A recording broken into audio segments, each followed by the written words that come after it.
Welcome to Boundless Pursuit, a weekly podcast providing motivation, entertainment, and education to anglers and outdoorsmen. I hope that the stories you'll find here will encourage you to chase your passion more fervently, to open your mind to new opportunities and perspectives. Your engagement and feedback is critical to the growth of this show, and I would love to hear your suggestions on topics or potential guests. You can reach me at boundlesspursuitfishing@gmail.com or at my website, www.boundless-pursuit.com. That's where you'll find all related articles, media, and merchandise. Please remember, the show will gain traction from your support. Be sure to like, comment, and share this podcast to your friends and connections. I'm your host, David Graham. Now let's get on to today's episode.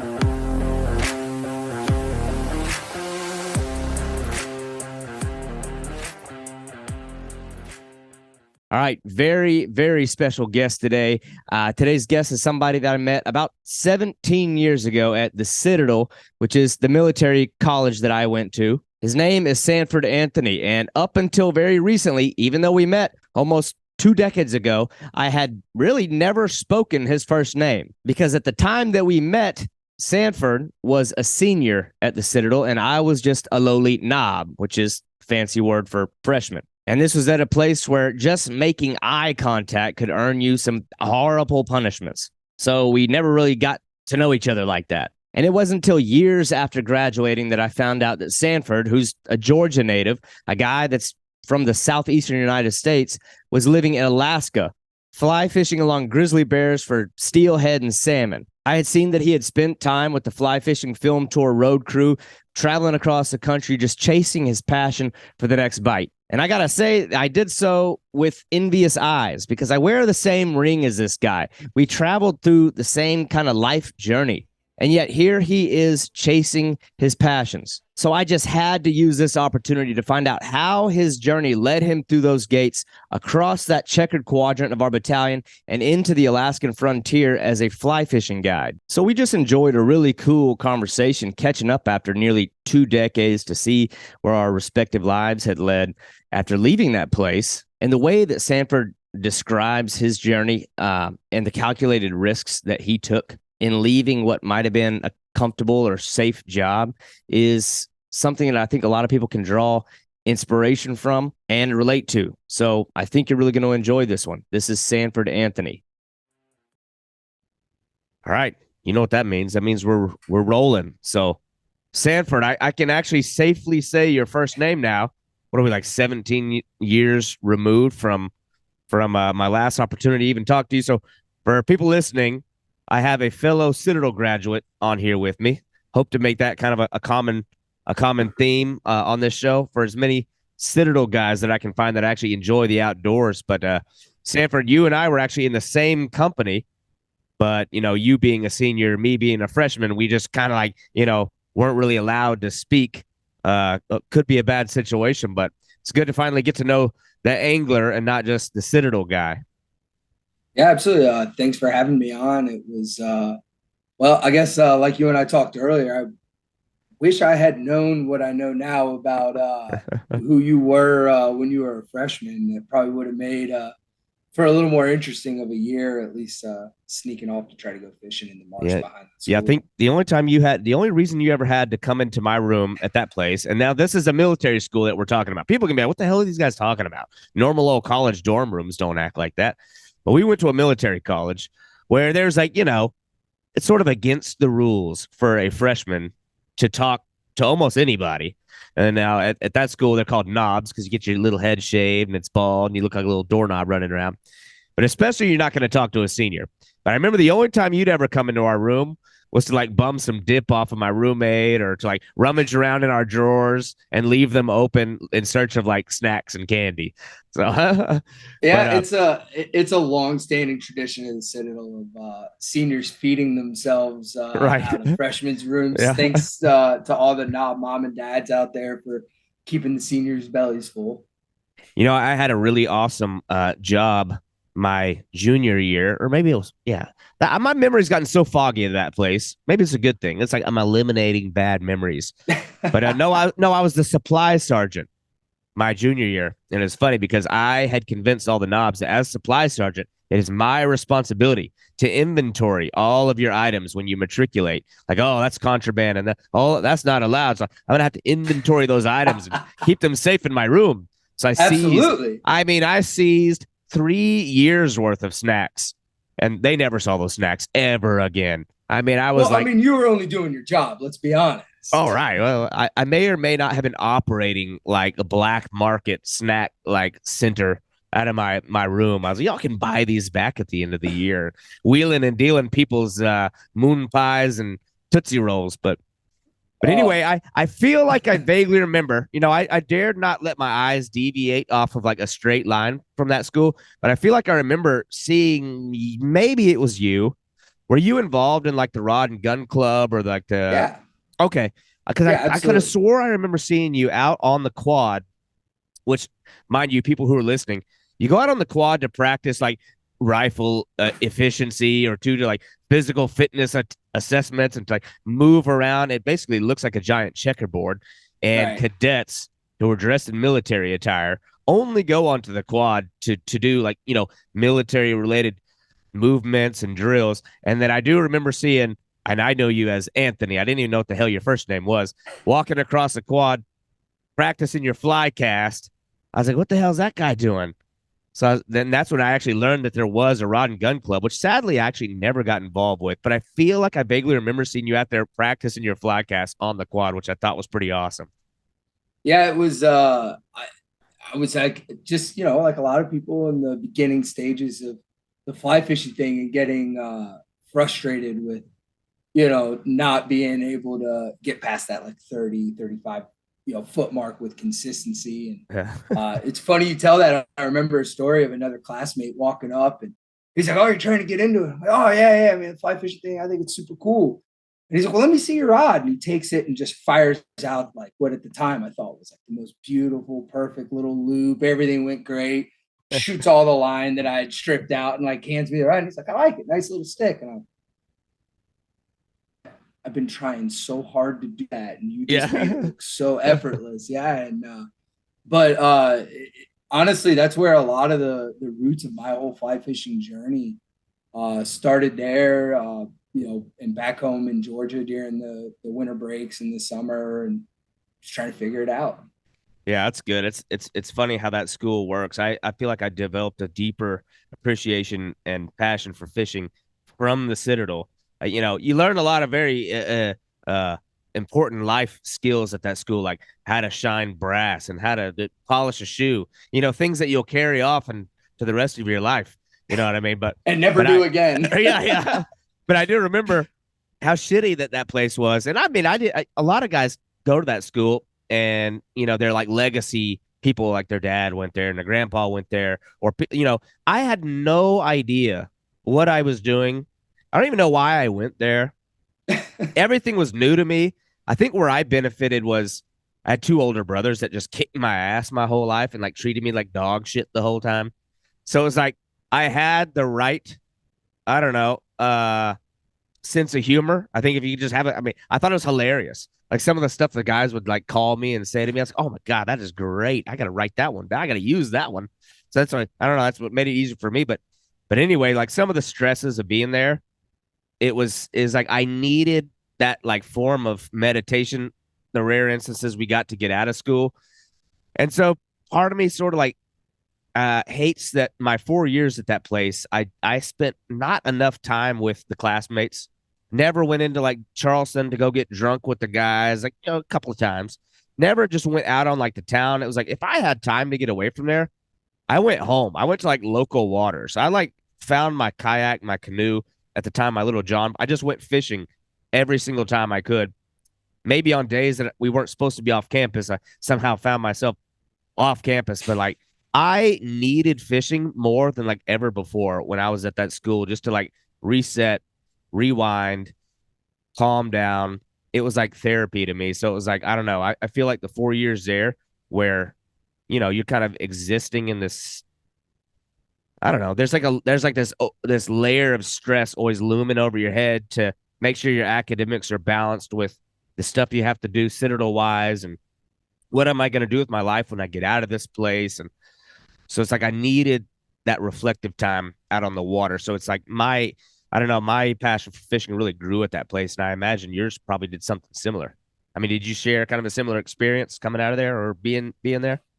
Yes and no. Seeing as how I was from about a 6-hour drive away, the Atlanta Yeah. area, I didn't have the option to go home. So I ended up, doing actually a lot of hunting and fishing while I was there, but that was due to my roommate, Clint Kirkland, who was from a small town about 2 hours Yeah. away. Yeah. We do a lot of coon hunting, as wonderfully redneck as that is. And fishing and all kind of general stuff. But man, I absolutely wore out Charleston. Yeah. Yeah. I had plenty of those weekends that you're mentioning. You had a couple of. Question for you though, and for most people, I'm sure they have no idea that the Citadel is this beautiful campus that looks like some old castle from a era gone by, but it backs up to the Ashley River. And coming right up to the back of campus is this beautiful marsh, and you can see the river out in the distance, and it's gorgeous. And our rooms in Tango Company actually overlook the marsh. And so I thought we always had the best view of anybody in school, And I can't tell you how many times I would stare out at that one little kind of canal and then creek that would go through there. And one day I thought I saw a little bit of disruption. And I ran back there with my fly rod, and I swear on everything, I told like 2 or 3 guys, like, "Hey, I'm running into the marsh, and I'm gonna go catch a fish." Yeah. And the tide was perfect. I remember it was a flood tide and everything, and ran back there, and right where that little junction was, I stalked up to it and dropped a fly in there, and all of a sudden hooked up to a little, probably about a 20-inch, 18-inch redfish. Yeah. But like it was, oh my God, this is so cool. And it was right there behind our school. Did you ever do that? Or I didn't, and I kicked myself because it's funny you mentioned that.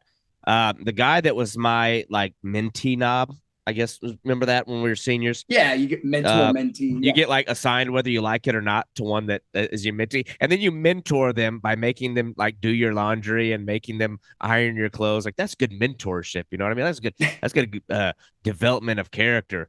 But anyway, there was this guy. He was actually into fishing as well. We fished a few times after I graduated. This guy named Wesley Allsbrook, and he went there. And he had sent me pictures, like, I don't know, a year after I graduated or right after I graduated. And he was catching redfish from, remember the Citadel Boat Club, like the dock that they had out there? Yeah, he would just go like between classes and fish off the dock. So he has photos. I'm so envious of him standing in front of the tee, in front of the company letter, holding a redfish. I'm like, damn, I went 4 years there, never got that awesome photo. Like, that's like a wall hanger there. Like that's a photo that you frame and keep forever.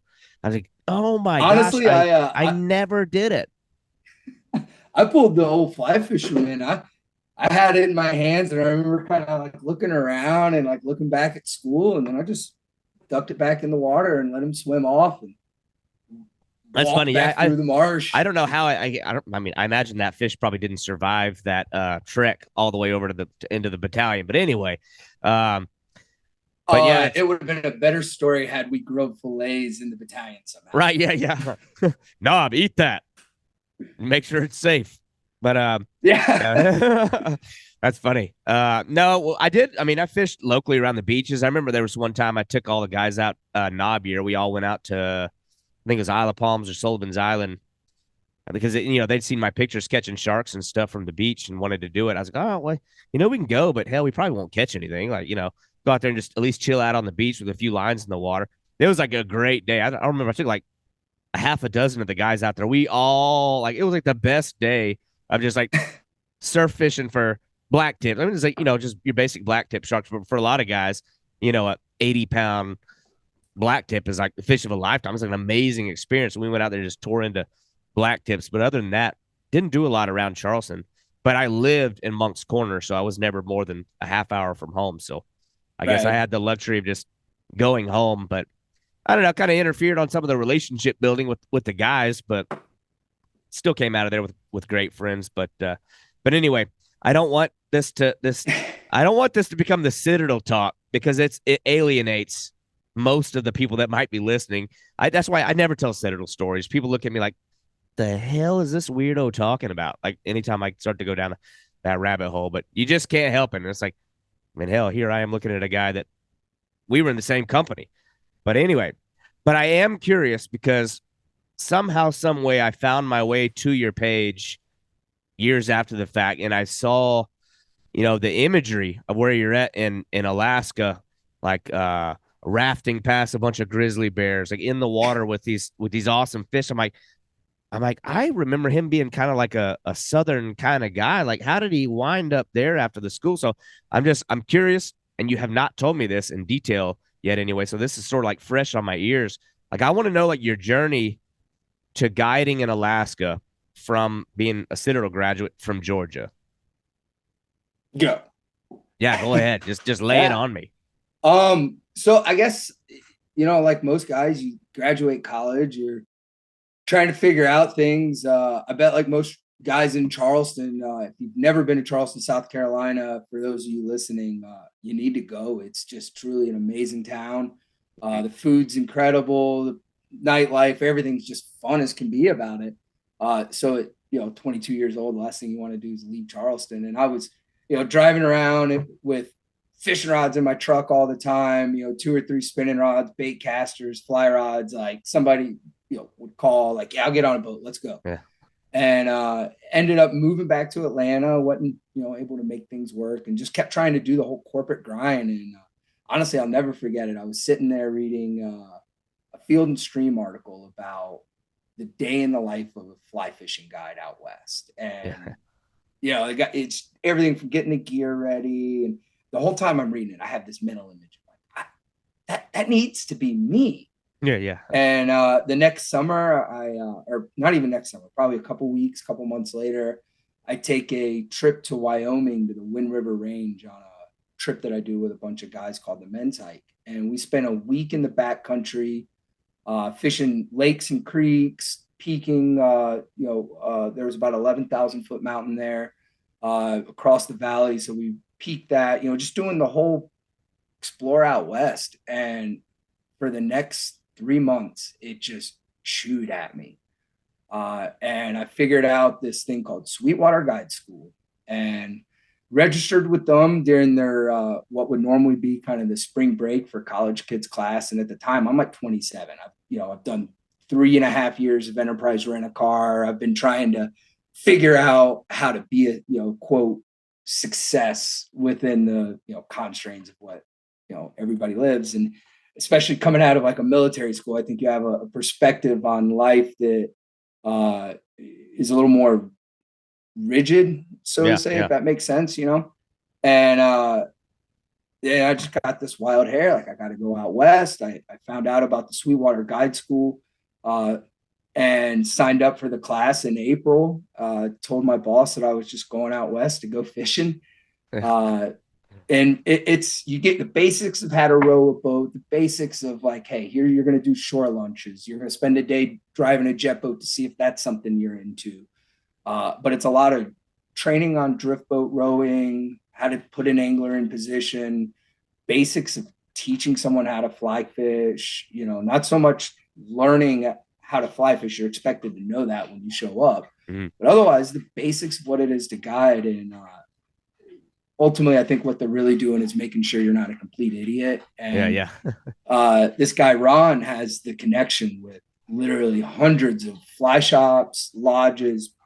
I say hundreds, maybe 150 all around the country. And at one point or another, he's been able to have a guide work with them. And so it's a great resource, because the hardest job in the fly fishing industry is that very first job. And if you're a Georgia boy that has never rowed a drift boat and never even seen like a salmon fly or any of the basic stone flies in person, and you're trying to call someone in Montana, like, yeah, hire me, the first reason is probably why, Right. So going to that guide school, that gives you somebody that can say, well, this guy's not an idiot. So at least you answer that, like, why should I hire you question. So I got my first job and worked there for 3 years, primarily on the Blackfoot River in western Montana. For those of you who don't know, it's right outside Missoula. It's the famous river. The river runs through it that story takes place on. And it is, God, I don't have enough amazing words to say about that piece of water and what I learned through 3 years there. And during that time, I'd run across clients that had gone to Alaska and they talk about Alaska and all these giant fish to the point where, as a guide somewhere that's not Alaska, and you hear a client get in a boat and he's like, "Oh, I went fishing in Alaska." You want to be like, "Dude, this isn't that." Yeah, right. Like, right. let's just start. And I kept hearing these stories, and I'd see films or videos online of these guys like flying around in planes to go catch fish. And it's like, man, this is like extreme fly fishing. Yeah. Like, I think this is something I need to figure out. And reach back into the, Ron through Sweetwater bag of tricks, and was able to come up with some lodges in Alaska, applied to a handful of them, and went up and started my Alaska career that lasted 7 years. Yeah. So now I want to like backtrack just a second.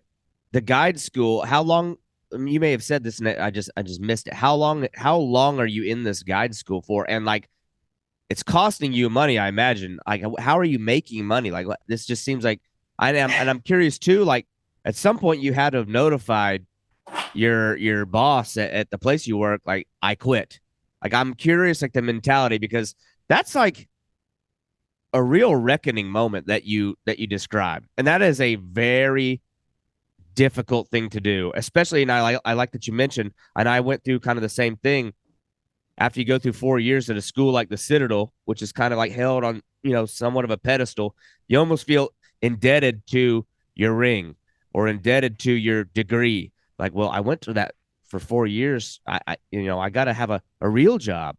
A real job. You know what I mean? Like, right. was there like a level of fear of like, because there's a risk of failure, and there's the obvious like step down in pay that you're going to take, and a hit that's gonna hit you financially.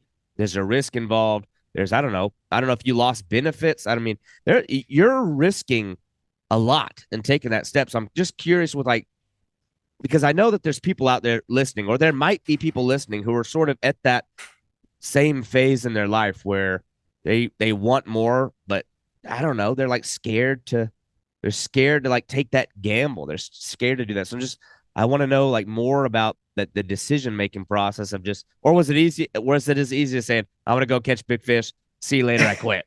I mean, like how did that work? Yeah. Honestly, it was one of those things. I think after I made the decision that I was going to do it, it was more of, how do I do it? I especially as Citadel man, you're never supposed to lie, cheat, steal, tolerate those who do. I definitely lied to my boss and told him I was purely just going like to go out west to go fishing. I think he kind of knew something was up. I'm sure my work productivity had fallen off a little bit. And right when I got back, I knew there was no doubt about it.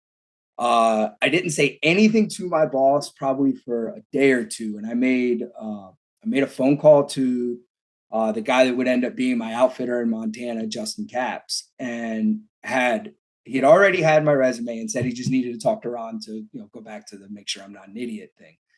And he had gotten the go ahead from Ron, so he called me. I remember talking to him while I was actually washing a car, and I got off the phone. I started jumping up and down like, I'm going to Montana, and kind of composed myself. Had already rehearsed what to say, and went and told my boss like, hey, here's my 2-week notice. And he's like, well, why don't you just pack all your stuff and like, you're good. Like, we're good. You're good. You've been gone for a week. You've only been back for a day. Yeah, it was a positive thing. It wasn't like pack your crap and get out of here. No. He got it. He knew. Mentally, I was gone. Mentally, I was somewhere else. I was, and I think the best thing that I could say right now is if you are a person that's at that crossroad in your life and you're young and you don't have strings or roots holding you somewhere. Kids basically. Go do it. Go do it while you're young. Go, I was 27 or I guess 26 or something at the time. Mm-hmm. I can't imagine a change like that later in my life. I cashed in my 401k, which looking back on it was, probably not a smart idea, but it threw a couple extra thousand in my pocket. And I loaded up a truck like a week and a half later and drove to Montana by myself. Now, were you born and raised in I don't know, Georgia? I mean, was it hard to like leave behind, because that's always interesting to me. And you're not the first guy I brought on here that's done that, but it always kind of fascinates me because I know a lot of people struggle with that. Where like mom, their dad, all their friends from the time that they were in elementary school, and everybody's just kind of like in that one area, and you're just like not cutting ties, but you know what I mean? Like you're really getting out there on your on your own, like. None of that really, I mean, clearly it didn't weigh too heavily in your mind, but I mean. I had already left a lot of my childhood friends. It was when I was between 10th and 11th grade, my parents saw I was one of those kids that hadn't gotten into trouble, but I was sure learning how. Right, yeah. And they made the decision, and it's truly one of the best decisions ever. And this is something you probably don't know about me at all yet, is they put me in Riverside Military Academy, which is in North Georgia. Okay. And so that was my first taste of the, boarding military school. And I operated great in that environment. Mm-hmm. The structure was great for me. And so when that happened, I didn't go back to school with all these kids I'd grown up with. And then during that school year, my parents moved to where they live now, Cumming, Georgia, about an hour north of the city. Okay. So other than a couple trips back to Atlanta, and then I realized that I had grown in a different way. And I had a new set of friends that I had more in common with, and ended up kind of being the path of friendship that I started to take. And also I think there's something to be said for that new group of people, especially this one particular guy, Jeremiah. He and I met as, we called them new boys at Riverside, but the equivalent of a knob, a freshman. And so we went through that process together. And then my parents moved close to his house. So we already had the friendship at school that was forged through, going through hell together with, being the hazing and everything that goes with being a new person in a military school.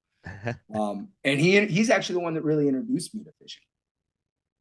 But yeah, back to the leaving that corporate structure, I was definitely scared, but I think I knew I was young enough, and if everything else failed, I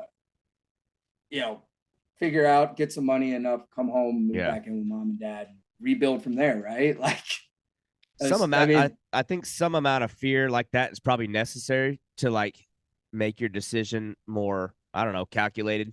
Because if there was no fear and it was just an impulse decision and you just cannonballed into it, that could be looked at as reckless. Could have gone I imagine you had probably weighed out all the risk and reward and like what the different threats were in that decision. So that's at least good. I think a little bit of fear is a healthy thing, but that's absolutely, that's interesting. But but also at the same time, if you're not doing something that scares you every once in a while, then are you actually really living your life? Yeah, I like that. Yeah. I'm not saying necessarily just go skydiving for the sake of, getting a little fear, but pushing your comfort zone, especially like in your 20s, when I think that's the way you grow. Mm-hmm. And no. That's interesting. I like it. I like the way you put that. I agree. It's like, I don't know. That is like something that is like woven into the DNA of a lot of men. And I think it manifests itself in a lot of sometimes unhealthy ways, whether that's going out and living like a dangerous or reckless lifestyle. But yeah, I think the fishing in the outdoors is always kind of given that good outlet to that sort of calling. But I totally, I like the way you say that. I need to like write that down. That's a good one. I think I probably stole that somewhat from Jordan Peterson or. Oh yeah. So anyway, all right. So then you end up in Alaska. Now that's got to be an interesting experience there because like you're raised in the southeastern United States and you're completely to the opposite side of the continent. And when your boots hit the ground there, like what is your impression of the landscape? I've never been to Alaska, but I mean, like how do you begin? Because it's like, do you dive straight in to taking people out, or is there like a learning process first, or are you like kind of pretending to know more than you do when you're dealing with like clients, or you start kind of small and it's like, hey, you're just the guy that carries the bags for the bigger guys. Like, what is that experience like? Yes, no, maybe, and definitely. Yeah. So I think the number one rule in guiding that I'm sure most people that have never experienced the being a guide side of it would hate to hear is fake it till you make it. Um, Now, before anybody reads too much into that, the reality is at the two different lodges I worked at, which I'll speak mostly from on this my perspective as at the second lodge I worked at, which was a little different way that we went about things than the first lodge. Um, and you at first, the first week, 2 weeks you're at the lodge, you're really just opening up, getting everything ready for the season. That's when you're learning how to drive a jet boat. If you've never driven a tiller, this is when it's going to happen for the first time, in a lake and all that fun stuff. um, and you do get some opportunities to go out and go fishing with especially the veteran guides, looking back at the rookie guides and kind of seeing like, okay, do they actually have a skill set? Because you're up here, it's not like it's easy to just send you home. I mean, you're a plane flight from Anchorage and then Yeah. everything else to get back to the lower 48. So, and there are times where you see a guy and you're like, oh, he's going to be some work to get him ready to be in front of clients. For me, since I had already had 3 years of guiding experience, it was a pretty easy transition. It was more, I just need to learn some of the tactics, get comfortable running the boats. Yeah. And at both operations were fly out operations. So every day you're dealing with a plane. So there is a large learning curve to, learning how to properly and safely handle a plane in all different environments. But absolutely, there's a training process to it. In fact, first couple times you go out, you've got a senior guide with you. At the lodge I worked at for 7 years, your whole rookie season almost, you have a senior guide guiding two people in a different boat, and you're in another. So you're tag teaming together, you're working together. It's usually a couple years before you're making decisions in the field as the veteran or senior guide. Right. And now the kind of people that you're taking out there, are these like seasoned folks or like complete and total novices or a little bit of both? I mean, the caliber of anglers that you're dealing with, is you just get like a mixed batch, or is it, you normally getting people out there that sort of know what they're getting themselves into? Honestly, it is a complete mixed bag. And I'm sorry for everybody if you can hear that scratch. That's my dog begging to go out. Yeah. That's all right. But it's definitely a mixed bag. You get some anglers that are extremely skilled that you could turn them loose on a piece of water with the right equipment, and other than making sure they don't get eaten by a bear, they're good to go. And then you've got some people that end up either being a guest of somebody else's or invited to go on this trip to Alaska for a week to go fishing. Like, yeah, that sounds great. They've never held a fly rod in their life. Oh boy. And and that happens way more than you might think. And then everything in between. Mm-hmm.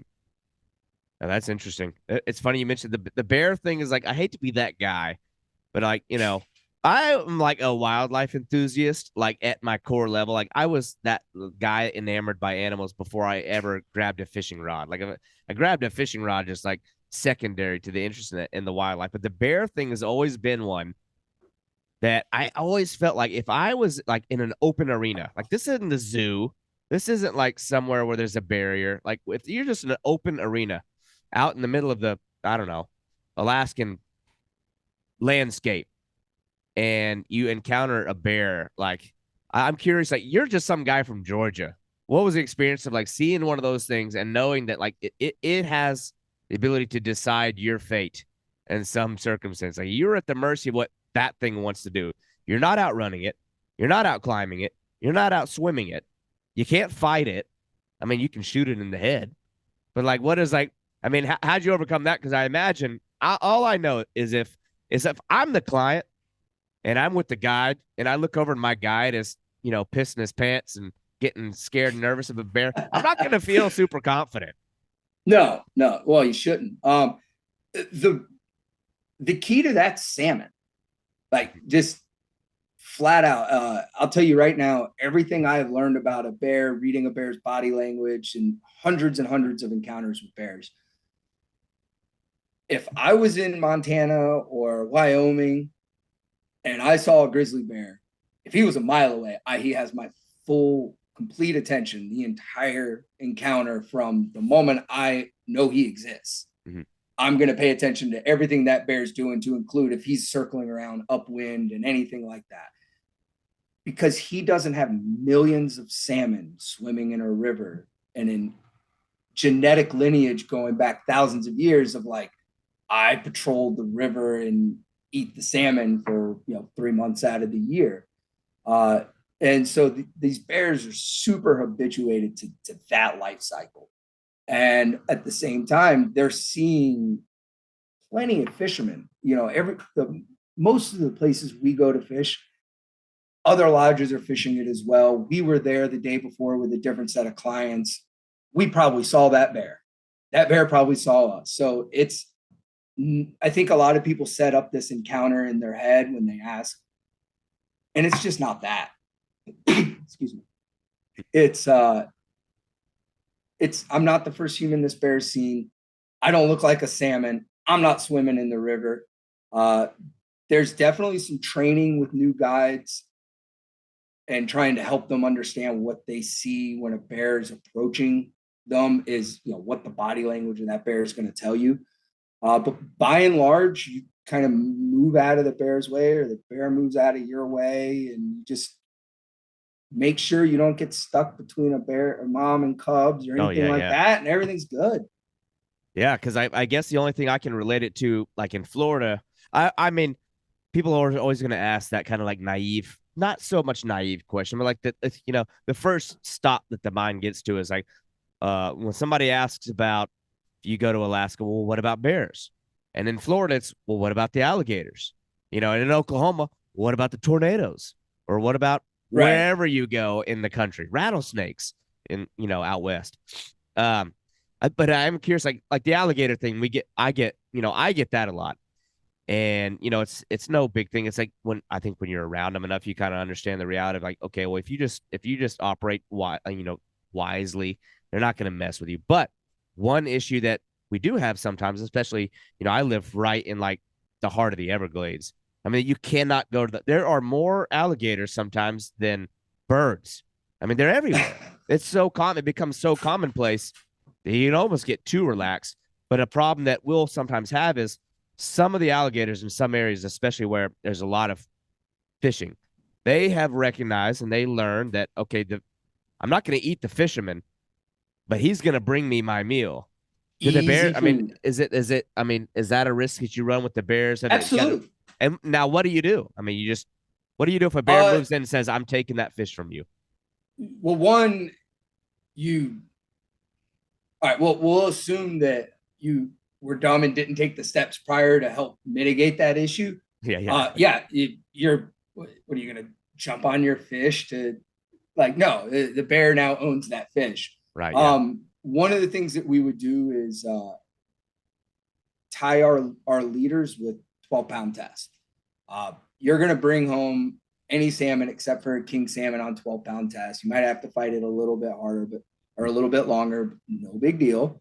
But 12 pounds light enough that if a bear's watching and starting to, again, watch that body language, that bear's body language is showing that he's headed your way and taking too much interest in what's happening, you just point the rod, and you tell the clients how to do it. You point the rod at it, hold the reel, and just jerk back as hard as you can and break that fish off.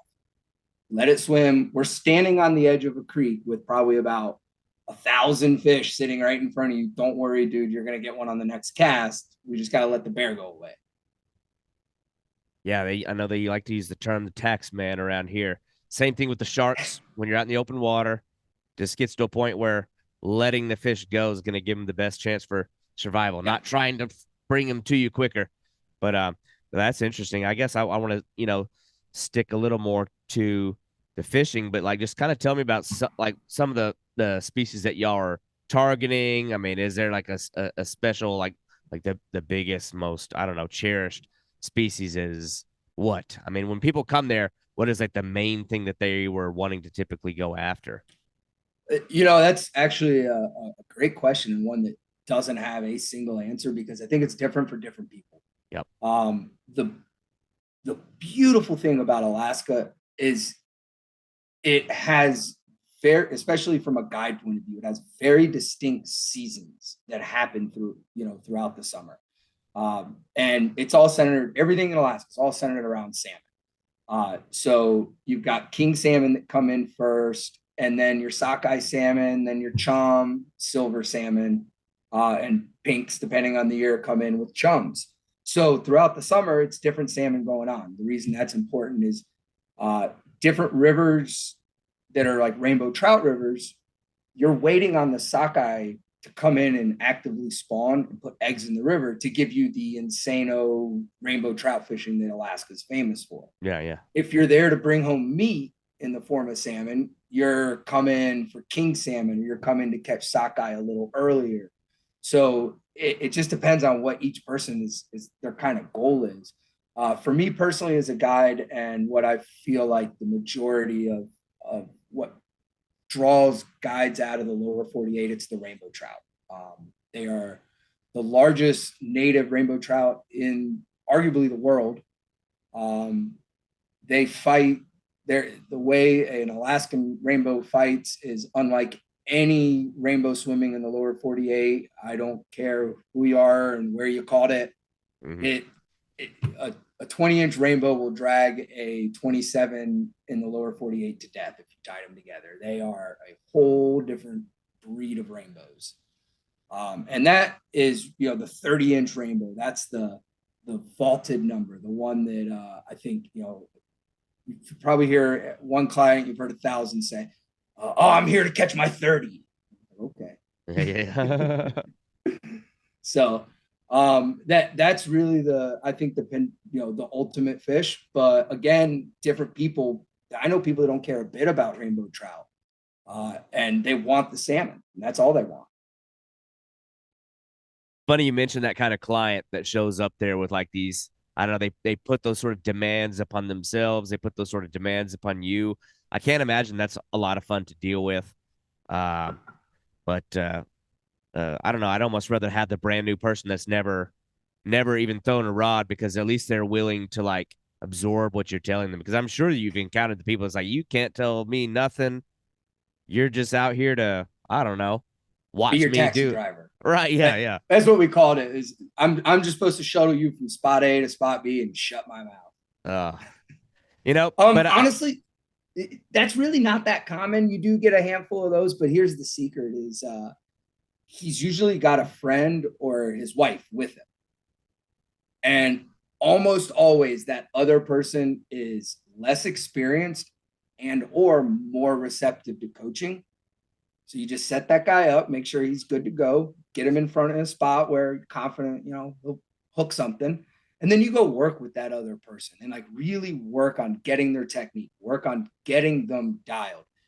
And then about 2 or 3 hours later, Mr. Blowhard comes over and says, what'd you tie on? Oh, they're fishing the same rig you are. Well, why are they catching some? Yeah. Oh, those things that I was asking of you, they're doing it. Yeah. So, and that's honestly the best way to win over a difficult client is show them success without explaining to them. Yeah. That, so yeah, it's and that worked plenty of times. That's awesome. That's funny how you describe that, because I've seen similar things play out, and I'm not a guy, but it's funny how a little bit of humility will take you a long way in just getting better and having success. And I'd be lying if I didn't say there's been times I've taken my own kids out and they didn't start catching more fish. What the hell happened in here? But yeah, I don't. If you approach any situation like from the mind frame of being a student, no matter how experienced you are, it's like you can't go wrong there. But I don't know. I think of like the Alaskan experience, and it's like to me, it sort of transcends beyond just like the fishing. Like it's like one of those things, and I feel like your Instagram page. I look to it a lot because you've done a good job of not being one of those guys that just posts the hero shots, like just the fish, only the fish. Like look at me, look what I caught. There's some photography on your page that I was interested in. I'm curious, like, are you the guy behind the camera with some of these photos of the Northern Lights? The family of bears wading across the river. I know there was one you had like an encounter with like a little, I don't know if it was like a snow fox or what it was. You were like feeding it something, but it's like, Yeah, that's me on all that. that that is We had a little camp fox. Yeah. Well, some of the Like, photography I was impressed by, and I've had some other guys on here where like that's like their second thing, and like I'm by no means a photographer, but it is like a pastime I'm so interested in is being able to like I was saying, is I'm I'm like a guy that's fascinated by the outdoors and wildlife even before being a fisherman. So to be able to like, I don't know, interact with those things with the intimacy of a lens that's zoomed in, you can observe things through that. I don't know, some of the photography is just awesome. And are you just like, I mean, what kind of camera are you running? You just out there doing it for fun or No, thank you. It was unfortunately I don't have that camera anymore, but it was just a little Sony A6000. So just one of the smaller body digital cameras that's um, if you're into the photography world, the terms full frame or crop sensor, it's a crop sensor. So Mhm. it's not these big professional cameras, but you can interchange the lenses on them. It can do a number of different things that allow you to uh, try to get the best photos. So, consistently I had a little Pelican case with a couple lenses in it. And, if I was taking a fish photo, I might use one lens. If I was going to take a landscape or a wildlife, I might use something different. But honestly, I was always one of those guys, I guess, similar to how you're describing, where the camera was always a very secondary thought. And I had that realization before my second season in Alaska, where I was like, I am going to the most bonkers, beautiful places, Yeah, yeah. doing the most incredible things. I see a National Geographic every day. And it'll be a disservice to not take photos and videos and record it. And yeah, the stuff with the sleeping bear family or all that's just live action. You're just floating down the river. And that day I just happened to take a photo of it, but I probably passed that same mom and cubs hanging out on that gravel bar every day for 2 weeks. Yeah, yeah. You No, know, that's so cool. I was curious about that. I was like, man, this is some great photography. I'm sort of the same way. I know I've had a lot of trips in the past that all I have from the trips are fish photos. And I was like, we got a cameo from the dog here. I love it. yeah, yeah. Come on. Hey, he's here's your he's boy. st- he's step or oh she okay, she's stepping up the efforts to let you know she All has right. needs. That's fine. Give me 1 second. All right, I'm so sorry. Yeah, she's begging to go out, I guess, evening use the restroom. And Yeah, well, you don't want to ignore those calls because they gave you every chance. So I got the same thing with my dogs. They let me know. Don't want to go off topic too much here. I had my dogs. They communicate with me. They let me know. When they're hungry, they slap their bowl and they stare at me. When they're yeah, thirsty, they slap their bowl and they look at me. So actually, this morning it's kind of funny. Funny we're bringing this up. So this morning, it's a nice brisk 40 degrees here in Florida, which for me is like freezing cold. I'm dying. I get up at like 4 in the morning to get ready for work. First thing I need to do is take the dogs out. Like they gotta go. And they're big dogs. So like they make a very big mess. Like you don't want to go there. You don't want to deal with that. But they let me know that they were thirsty. So I went out the side door of the garage, went over to the spigot, filled it up with water. When I came back, my larger dog was jumping up at the door in excitement. Well, he hit the latch on the side Uh, garage door and locked me out. And I'm very much like lock the doors at night, lock everything up, safety right. first. And I'm sitting out here and I'm in shorts and a t-shirt. I'm like, oh no. Sitting pulling on the door. I'm like, am I gonna have to like knock on the doors and scare my family to like wake them up? What am I gonna do? I was like trying to like coax him to jump up and unlock the door. It didn't work, Do it but again. Do it again. yeah, I gave a good prayer to the Lord above. Please let my Jeep be unlocked so that I can open the garage door with the garage door opener. I lucked out, but a lesson Nice. learned. That could have ended up bad. But anyway, all right. So talking and speaking about like filming the experience, though, I do know that you wound up getting to be on like the fly fishing film tour, and I thought that's pretty cool because I've been, I'm not really a fly angler. I mean, I can fly fish a little bit, but I've always been an admirer of people who are good at making a good quality film. And I know it seems like the fly fishing guys just they have it down more than like the gear guys of capturing a moment, capturing an experience, and like highlighting like the experience as a whole from like the travel to, the travel from, the low points, the high points. Somehow you wound I've heard of the fly fishing film tour. I've watched a lot of the films that are involved in that. But I saw, in like in your Instagram that you had been involved in that. So I was kind of curious on how that came to be. Like, what was your role in that? Some of the experiences that's led you on. I mean, that's pretty interesting stuff. Yeah.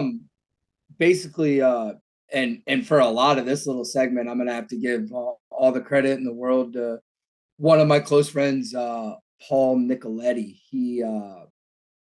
And for those of you out there clicking on Instagram on anything to do with Sims, he's the guy behind the scenes, helping run their social media, or I say helping, and he's just does an outstanding job. You really talk about a guy that pours his heart into something.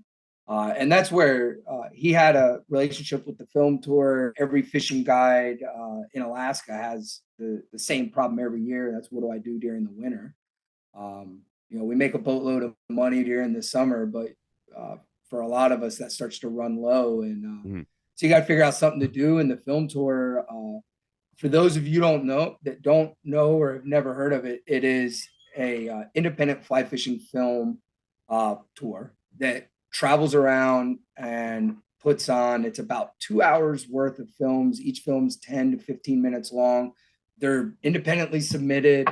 Then as a crew, we would watch them, figure out which ones we wanted to use and piece them all together, and then go around the country and put them on. And it was awesome. We ended up driving basically figure eight around the country, shows from the West Coast to Boston, Midwest, and the Southeast. And it was fantastic. I got to, we would use the fly shops as our intermediary for selling tickets. And so we pull into town, go into the fly shop, end up having like a day to go fishing with one of the Yeah. guys from the shop, go get some beers afterwards, put on a show, move on to the next town. So it was a ton of fun to be a part of. And as far as the films and that aspect, like you were mentioning within the fly fishing world, without sounding too cliche, I think there is a certain amount of artistry that goes into fly fishing as just its existence. I don't know how best to describe it. So many times when you think of a trout stream, you think of this idyllic setting with giant mountains and that idea. And so it's said trout don't live in ugly places. And I think with the explosion of fly fishing out of the trout zone, that's a more recent thing. The roots of fly fishing are in the mountains, in the trout. And there's a history of writers writing about fly fishing. And I think it's just always had a little bit more of an artistic side to it. I don't know. I don't know a better way to describe that. No, I'd agree with that. And I've got a lot of good friends that do a lot of fly fishing, whether it's saltwater, freshwater, whether it's guys that are doing it kind of lowland, so even the guys that are like the swamps, Yeah. the guys that are up in mountains. I know that there's like an artistry, even in a special like I don't know, when it comes to like tying, especially the guys that tie their own flies, it's like, I don't know. I can see that because I can appreciate like art in different forms, but it's almost like an art. And I imagine it has that same sort of, I don't know, therapeutic element to it. And then there's probably just the, I don't know, it probably just feels better to when you catch a fish on one that you Yeah. tied yourself, take a little bit more pride in it. But I mean, so we're all, I mean, that nomadic lifestyle sounds really cool though, but that you're just traveling around. I don't know. And like, what are you in? Like a bus, like a van, like an RV, Uh, your individual cars? Honestly, Just, no, different things, different years because of yeah. so we would have sponsorships through like Costa, Sims, and Yeti. Mhm. So for example, one year we had a truck that had that Yeti provided for us that had Yeti wrap on it. We'd have like a Forerunner with a coaster wrap, and we're pulling a drift boat behind us, and Yeah, yeah. then have like a we had a trailer that had all of our show stuff in it, and that would get pulled behind like an F-250. And usually it was two rigs, an F-250 with a trailer, and then a Forerunner with a drift boat. And stayed in hotels and that kind of stuff. Now that's awesome. Now I remember now that, like, we talked about the Alaska thing, but I've seen photos on your pages too. Like, you've been able to at least go to some different, more exotic type places as well. I saw the photo of you holding that gigantic barracuda, and it escapes me where you were, like where you were fishing. But I mean, That was in where the Bahamas. oh, okay. Now, Um, so actually, this all right. This is a cool little sidebar, and this kind of ties really a little bit of everything we've talked about together. So the group of guys that I guided with, we also all did the film tour together. It was like 3 or 4 of us. And we were approached about doing a film where we were going to go from closing the lodge down in Alaska and driving this beater minivan from Alaska to New York and fishing some destinations along the way. And without being too negative, it wasn't really the film any of us were expecting or wanting to have. yeah. And it wasn't, we didn't shoot it, we didn't edit it, we didn't, we were just the models, right? The actors in it. And so my buddy Paul had put together this other little bit of film that was just, other stuff, and showed it to some guys, and people got real stoked on, like, man, you're really good at this. Like, come up with an idea and pitch it. And we get a phone call from a guy that's trying to build a lodge on this island called Ragged Island in the middle of nowhere, Bahamas. I mean, it's closer to Cuba than any other inhabited Bahamian island. Yeah. And nobody's fly fished it in like 20 years. And Paul gets off the phone with Will, and he's like, man, I think I found a spot. We'll go down there, and it's a full exploratory. Like, nobody's done anything here in like 20 years other than locals. Like, all right, cool, let's go check it out. So we end up going down there and didn't really know what we would find. And by the end of it, maybe we were the first people to film topwater eats of a bonefish eating poppers, which bonefish, for those of you who don't know, traditionally are bottom feeders in shallow water. Yeah, yeah. And we found them in a situation where we were catching so many, someone said, well, let's throw on a popper and see if it works. And so we ended up getting film of that.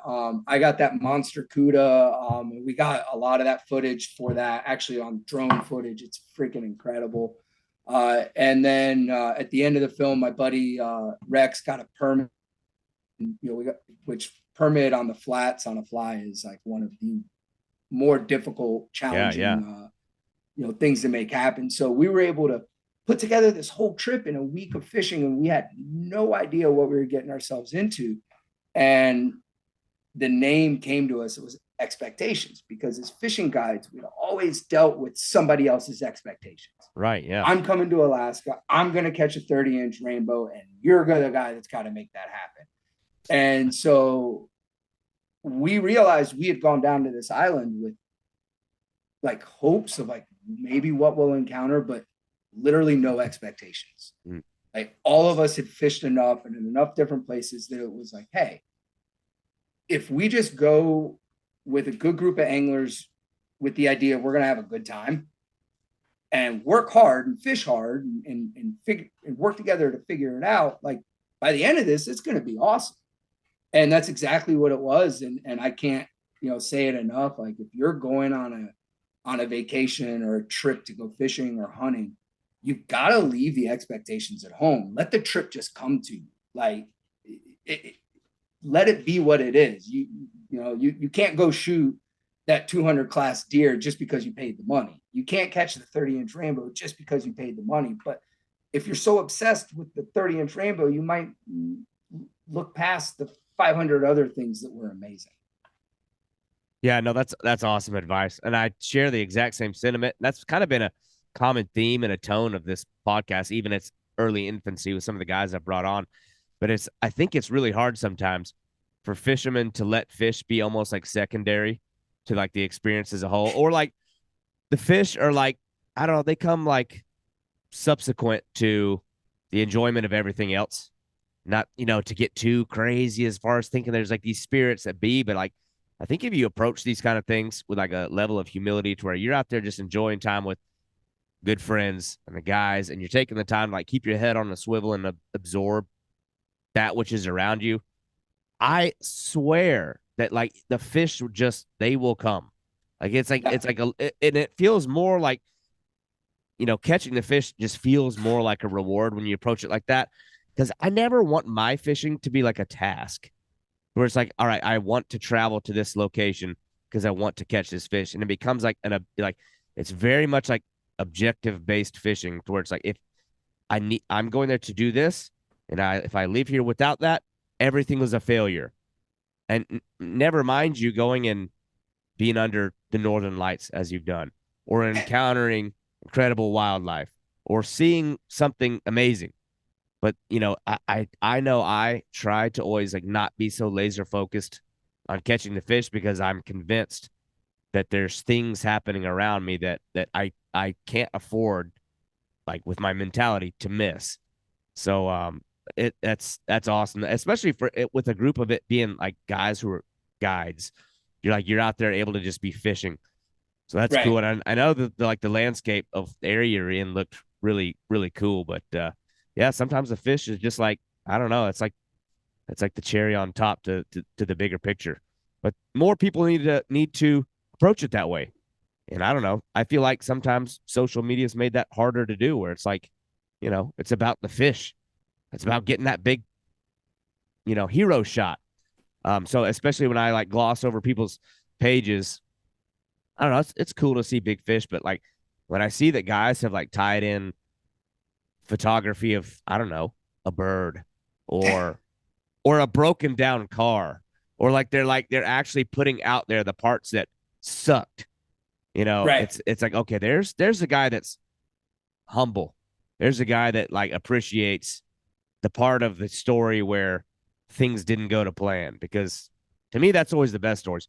I can't remember trips where everything went well. It's like, well, I do have some awesome photos, but I mean, I couldn't tell you anything other than the fish. But like the best stories are always the ones where, I don't know, the fish comes as like a surprise. You know what I mean? Well, That's you're familiar with the difference between type 1 and type 2 fun. yeah. Yeah. Are you? Tell me about it. Okay. Yeah. The type 1 fun, I've always had type 1 fun's roller coasters. It's pure unadulterated fun. Like, sign me up. Cool. I sit down in the seat. Yay. Raise our hands. We're going to go have a blast. We get done. We had fun. It's everything you expected it to be. But type 2 fun is let's go elk hunting. Like, great. It's going to be awesome. We're going to go shoot this elk. And in the process, you don't think about the other stuff, but then you ended up having to hike up to a ridgeline every day that's several thousand vertical feet above you, and you're getting snowed on and the wind's blowing and everything. And you think there's no chance that there's going to be any success. Every day kind of has its own little bit of suck to it. And then the weather clears and you shoot your elk, and it's like, wait a minute, or not. Maybe you don't shoot the elk, but you look back on that trip and you go, wait a minute, I earned that having fun. Like, when you've had to work for it or sacrifice or sweat a little bit, it makes all the difference. I think you said earlier you were a wrestler. It's the same kind of thing. There's no better feeling than getting your hand raised because you worked to make that happen. Nobody gave that to you.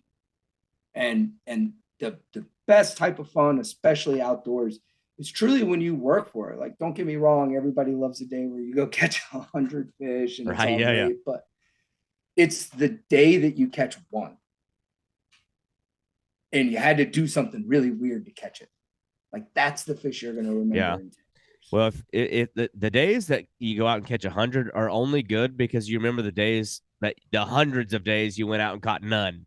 Right. You know, if you go out and catch 100 a day all the time, I don't know. You set a bar that's an unhealthy bar or an unhealthy expectation. And I feel like those are the guys that kind of flounder when the tire goes flat or a storm rolls in or I don't know, you forget some critical item that you needed. And it's like you throw one little monkey wrench into the path of folks who've, I don't know, never seen difficulty and they just, they can't make it. But I don't know. I think we share a lot of the same sentiments. So that's cool. But your story's awesome, though. I mean, I love the fact, and I think it's like critical to the development of a lot of like men.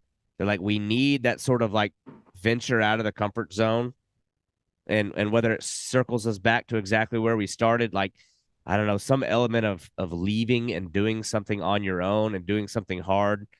If you don't have that, I don't know. I know that I fear a scenario, and I think I'm beyond the realm of that being possible. But I couldn't think of a more horrifying thing than being in a physical condition where you like that time is gone, or that physical ability is no longer there. Like the option to go and do something spectacular, or adventurous, or unique or interesting is gone, and your time is like you're at the end. And so I'm like, that to me is the stuff of nightmares, to be in a position where you're reflecting on, I don't know, and I'm not trying to go like in a morbid tone with this, but there's got to be an awareness of your mortality at some point that's going to push you towards doing something unique and interesting, because that could happen tomorrow, or it could happen as an elderly person. But that thirst for adventure, and so the fact that you left, I don't know, what could have been something secure, or didn't necessarily sound fulfilling, but it was safe, and you took a major risk to go across the continent and then do all these really awesome things, very envious things. But now, it's my understanding you're wearing the Georgia hat. You're in the house. You got the dog. You got the wife. You got some kids, which is all as fulfilling, more fulfilling than that. But at least you've I don't know, you've had those experiences, and now, not that they're over with, but it's awesome that you kind of like gotten that, you were able to do that.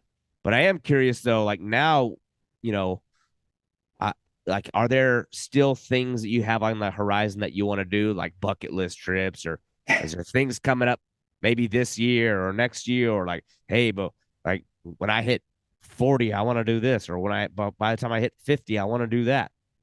Nothing's really, set in stone. Which I think for most people that would know me doesn't come as a surprise.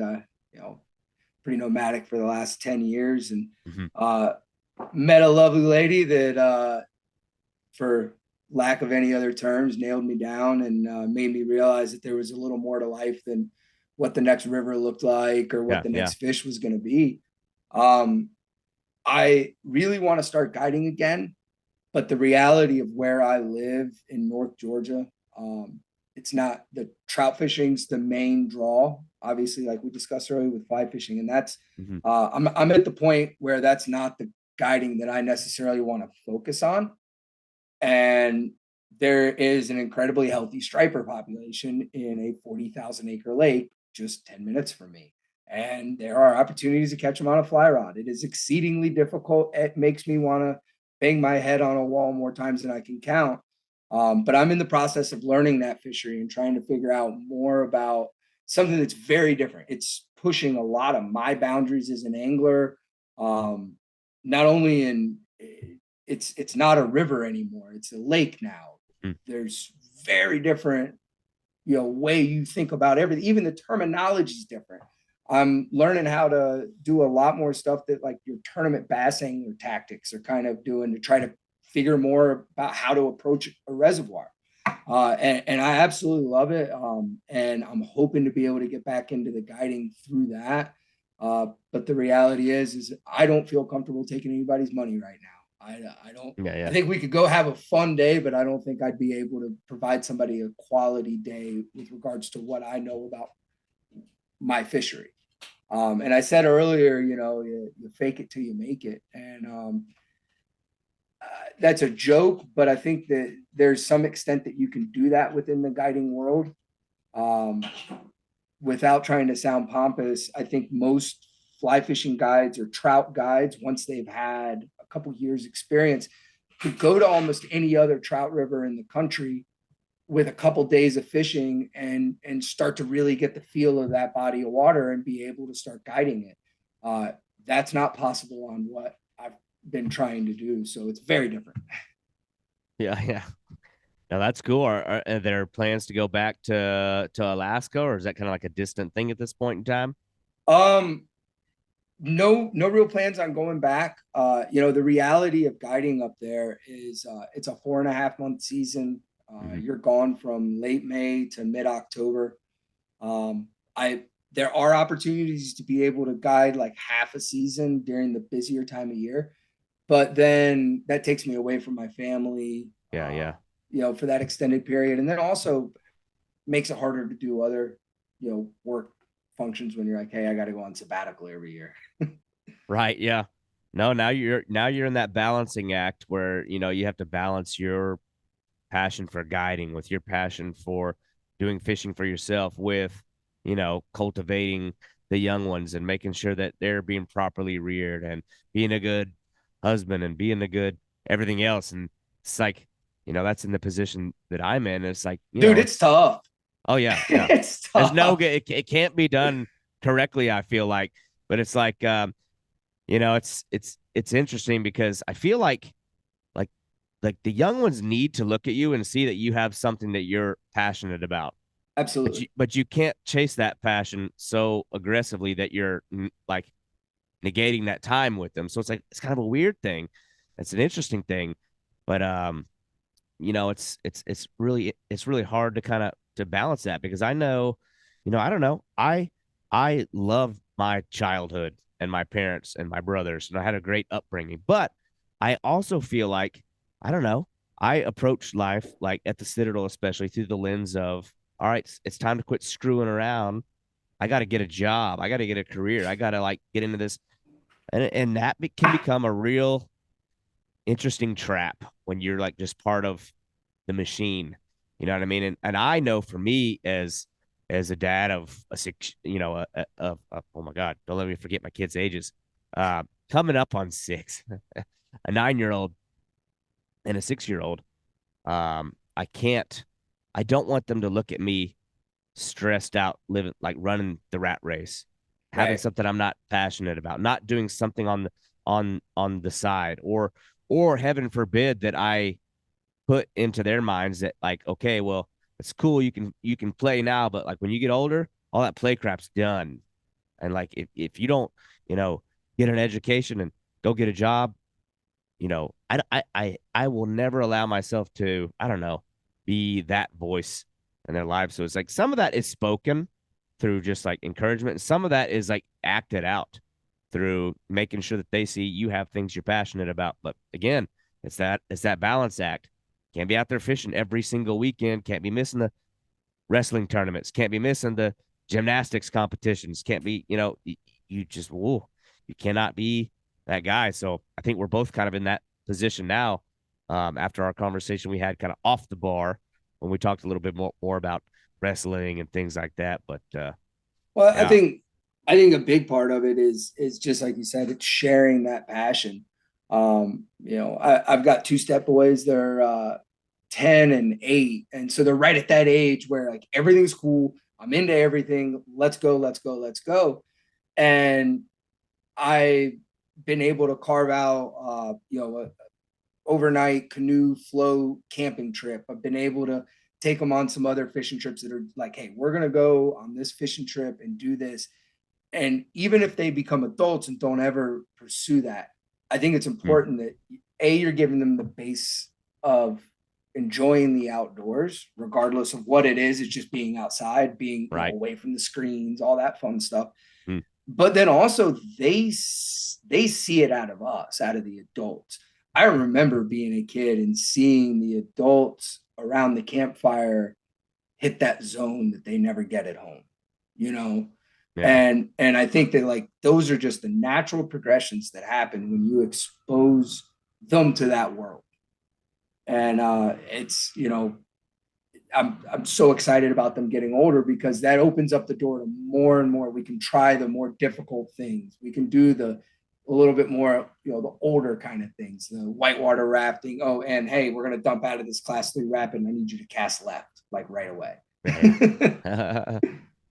So it's a ton of fun, and they see that passion with me. And I think it's definitely transferring into them. Yeah.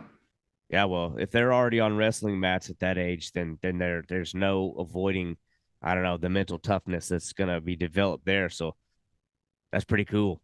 Yeah, shout out to Sam and Max. They are awesome little dudes, and I'm sure at some point you guys will hear this. And you know, that's why I want to definitely thank you for inviting me onto this, because although I have a couple little things out there in this world that are media that when I'm an old man, I can look back on, it'll be cool to sit down and hear somebody curious about my story and have an opportunity to tell it. And I want to thank you very much for that.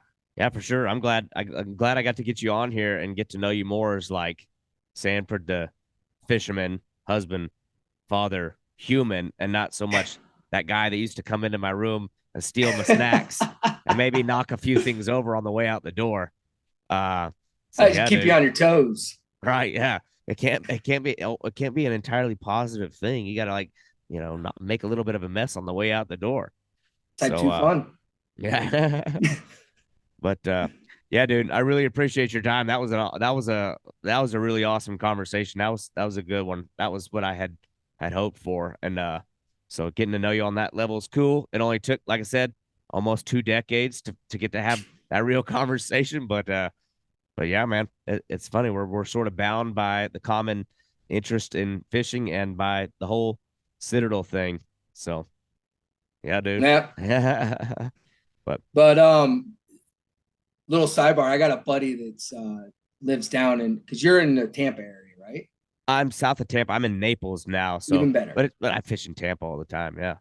I got a good buddy of mine. It's a guide that I worked with in Alaska for years and years and years, and he is same like you. He likes climbing around the swamps, going after the weird stuff. Yeah. I've been dying to get down there to go fish with him, and we'll have to get together and grab a beer and climb around in a swamp. I want to see it through your eyes a little bit. Yeah, for sure. If you're ever down here, you just got to let me know. I will. I'll make it a point to get out there with you. I will, absolutely. And yeah, man, I thoroughly enjoyed this, and yeah, anything I can do to help with any of it, just let me know. Yeah, for sure. No, you've been more than a good help. All I needed was a good, honest, normal, pure conversation. There's a lot of weird stuff out there in the fishing media space, but need more good, honest, relatable, down-to-earth voices. So, and I think you've definitely provided that. So really appreciate your time, dude. Absolutely. Thanks. All right, man. Thank you for listening to the Boundless Pursuit Podcast. If you enjoyed this show, your feedback, comments, and reviews are very important to me. Also, this podcast is just one element to a much bigger content outlet. I urge you to head over to www.haverodswilltravel.com, where you'll find audio, visual, and written editorial content. That is 3 dimensions of awesome fishing content brought to you by a very dynamic team of anglers. I hope that you'll tune in next week as we continue to build this program and have interesting and skilled anglers each Thursday. Thank you for listening.